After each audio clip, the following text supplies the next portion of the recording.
rede é maior do que o mar, nem quando ultrapassa o tamanho da terra, nem quando ela acerta, nem quando ela erra, nem quando ela envolve... Nós tivemos 2 anos de discussão, de amadurecimento desse processo. A partir de quando nós saímos do PV, nós criamos o Movimento Nova Política, e 2 anos de amadurecimento, se deveríamos ou não criar um instrumento institucional para fazer política. E ficamos 2 anos fazendo política nas redes, na sociedade. Esses 2 anos foram de intensos debates. Rodamos o país todo. Marina conversou diretamente com mais de 200 mil pessoas. E chegamos, depois de 2012, à conclusão, consultando pessoas, consultando coletivos, consultando redes, que era o momento de se passar um novo patamar, que é a construção de um instrumento institucional para fazer política. Esse processo teve um ponto de ápice fundamental, foi o dia 23 de janeiro, quando nós reunimos o Movimento Nova Política, parlamentares, coletivos de todo o Brasil, pessoas de todo o Brasil, numa reunião com 15 estados e com 70 pessoas, que nessa reunião nós decidimos realmente constituir a rede pró-partido. Quero que vocês acompanhem o raciocínio. Então, nem todo mundo que estava no Movimento Nova Política está aqui, nem todo mundo que não estava, está. Quer dizer, houve um conjunto de movimentos e de pessoas para chegar até aqui. Nesse dia 23, nós constituímos essa comissão nacional, com pessoas de todos os estados que estão aqui nessas cadeirinhas. Nós constituímos a partir do dia 23, que são as pessoas que vão dar o pontapé legal do processo. E constituímos aquele site e fizemos essa convocação, que é uma convocação autoconvocatória. As pessoas entraram no site e disseram, eu quero ir, eu vou. E nós temos hoje 1.600 pessoas inscritas para esse evento, que estão vindo por conta própria, de forma autoral, por decisão delas, sem alguém convocando, sem um partido chamando, sem um grupo chamando. Isso é uma grande novidade na política brasileira. Quando a gente fala de partido político, a gente tem que contar uma historinha.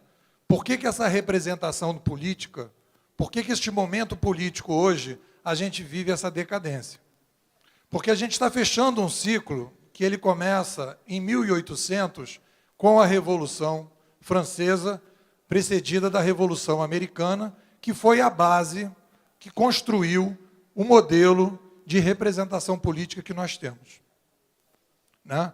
Se a gente for analisar o que existia antes, era um rei que tomava todas as decisões, né, que tinha um poder, né, sobre os cidadãos, e aqueles cidadãos estavam limitados na sua capacidade de criar, de crescer, de se informar, né, e eles estavam começando a ficar insatisfeitos com aquela situação. Então, a partir de 1800, o que acontece? Acontece uma revolução, e diz assim, tem um livro que eu gosto muito, que é um livro de um pensador, que participou da Revolução Americana e da Revolução Francesa, que ele diz o seguinte, o rei não está mais funcionando. O rei não funciona porque se o filho do rei é muito mala, nós somos obrigados a ficar 20 anos aguentando o filho do rei. Por que a gente não adota um modelo parecido com aquele dos gregos, em que a gente pode eleger os nossos representantes, e se o nosso representante não nos interessar, nós tiramos eles e colocamos outros. Então, a ideia desse modelo que nós temos hoje, ela foi uma grande solução para 1800.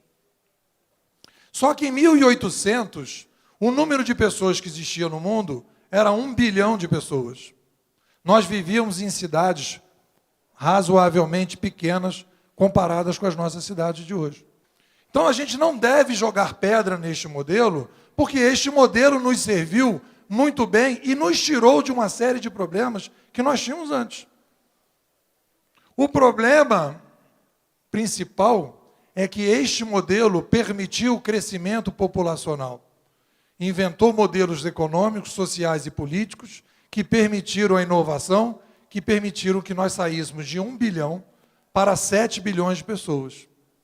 Qual é o impasse que nós temos hoje no modelo político, social e econômico em todas as áreas? Na justiça, na ciência, na escola, nas empresas, no governo. Tem gente demais e os nossos antigos representantes não dão conta mais de resolver os seus problemas da maneira que resolviam em 1800. Então, o que existe hoje que a gente precisa compreender é que a gente está numa guinada da civilização, e essa guinada da civilização, ela passa por uma coisa muito interessante. A chegada da internet é igual à chegada do livro impresso. A internet permite um fenômeno muito diferente, muito raro, muito estranho, que é o descontrole das ideias. Da mesma maneira que o papel impresso descontrolou as ideias em 1450, nós estamos hoje descontrolando essas ideias. E a internet permite que a gente comece a pensar uma saída para as crises que nós temos hoje, porque ela começa a apontar um caminho em que a gente pode descentralizar e, ao mesmo tempo, ter um controle mais aberto e mais democrático dos nossos problemas. Nós não sabemos bem o que nós queremos, mas nós temos absoluta convicção a respeito do que nós não queremos. Na Espanha, isso tem sido muito forte. E esses movimentos são movimentos que atingem o cotidiano do cidadão, muitas vezes com moedas paralelas, com formas de trocas paralelas. Viola, que, embora hoje trabalhando mais com mudanças climáticas, trabalhou e trabalha também com movimentos sociais, o que os movimentos sociais hoje, de contestação à crise, etc., têm a nos dizer e a nos ensinar, na tua opinião? Eu gostaria de chamar a atenção para uma coisa importante, que é o seguinte: nós vivimos em um mundo onde nós podemos falar aqui no Brasil sobre os limites da democracia representativa.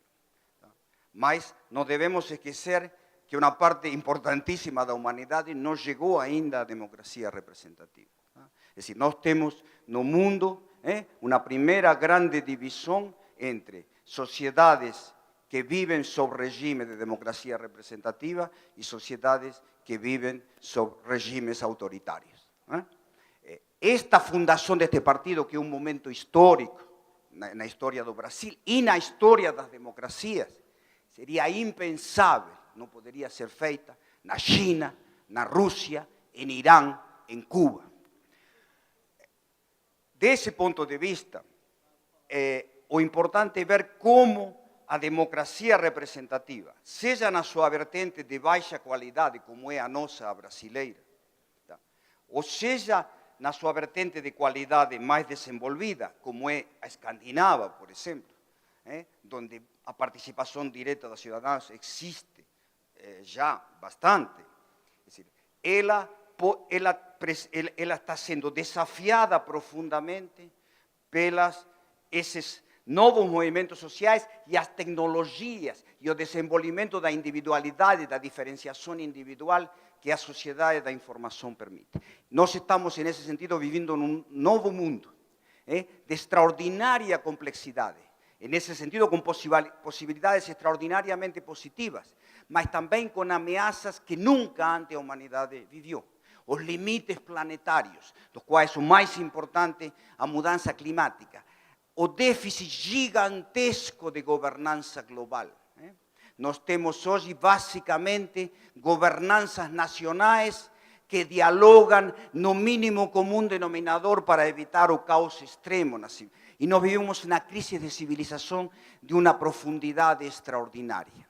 O que é importante ver é que na democracia, seja de baixa qualidade a brasileira, seja de uma qualidade mais alta, tipo escandinava ou alemã, que as possibilidades de uma alternativa se colocam e que nós temos que, nesse sentido, valorizar o fato de que temos democracia representativa e, ao mesmo tempo, ver que nós podemos profundizá-la e desenvolvê-la. Mas, na minha opinião, sem cair no que seria, eu chamaria de uma certa ingenuidade, de imaginar que, é decir, as sociedades mais avançadas que podemos ter, o que nosso movimento aqui pode produzir, é algo assim como elevar a qualidade da representação, do componente representativo da democracia brasileira e introduzir-lhe um componente muito mais profundo de democracia mais direta, chamémosla radical, tá? Mas a mistura vai ser sempre muito grande. Porque uma coisa decisiva é que para uma condição necessária, porém não suficiente, para ter uma democracia profunda, é um alto nível educacional da sociedade, que nós não temos no Brasil.